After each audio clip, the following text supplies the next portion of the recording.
اعوذ باللہ من الشیطان اللعین الرجیم، بسم اللہ الرحمن الرحیم۔ مطہرات میں سے ایک آفتاب ہے، یعنی سورج ہے۔ سورج بھی نجس چیزوں کو پاک کرتا ہے۔ اس کے لیے چند شرائط ہے، چند مخصوص شرائط کے ساتھ نجس چیزوں کو پاک کرتا ہے۔ نمبر 1 کیا ہے؟ زمین ہے۔ نمبر 2 ساختمان، دیوار یا جزء دیوار ہے۔ نمبر 3 کیا ہے؟ درخت ہوا گیا ہے۔ ان 3 چیزوں کو چند شرائط کے ساتھ کیا ہے؟ سورج پاک کرتا ہے۔ ان شرائط کیا ہے کہ جن شرائط کے ساتھ یہ چیزیں پاک ہوتی ہے؟ کیا ہے شرائط؟ نمبر 1 ہے کہ نجس چیز تر ہو۔ مثلا زمین نجس ہوئی ہے تو اس پر کیا ہے؟ سورج پڑنے سے پاک ہوتی ہے۔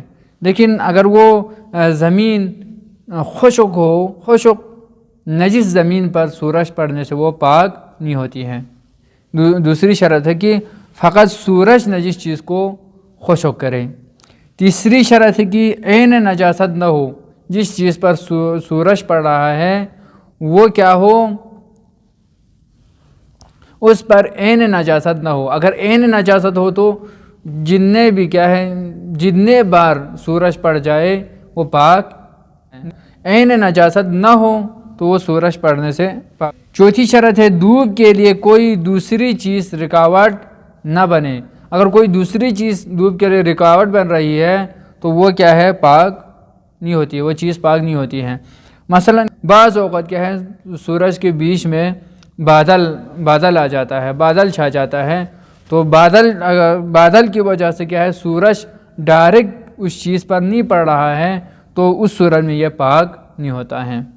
تیسری شرط ہے کہ عمارت اور دیوار کے اندر اور بیرون دونوں نجس ہو، تو اس صورت میں سورج اس طرح سے پڑے کہ تیز سورج پڑنے کی وجہ سے اس کا بیرون اور اندر دونوں یعنی ایک ہی وقت، یعنی سورج پڑنے کی وجہ سے اس دیوار کا بیرون اور اندر دونوں خشک ہو جائے تو وہ پاک ہو جائے گا۔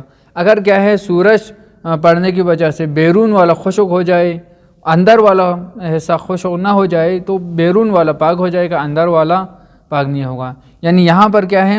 سورج ایک ہی دن سورج پڑ کے وہ دیوار کیا ہے؟ اندر اور بیرون دونوں سے کیا ہے؟ خشک ہونا چاہیے۔ اگر دونوں سے خشک ہو جائے تو وہ دیوار کیا ہے؟ پاک ہو جائے گا۔ لیکن اگر کیا ہے ایک دن بیرون والا حصہ خشک ہو جائے، دوسرے دن اندر والا خشک ہو جائے تو بیرون والا حصہ پاک ہو جائے گا، اندر والا پاک نہیں ہوگا۔ تو یہ کیا ہے؟ بہت اہم ہے۔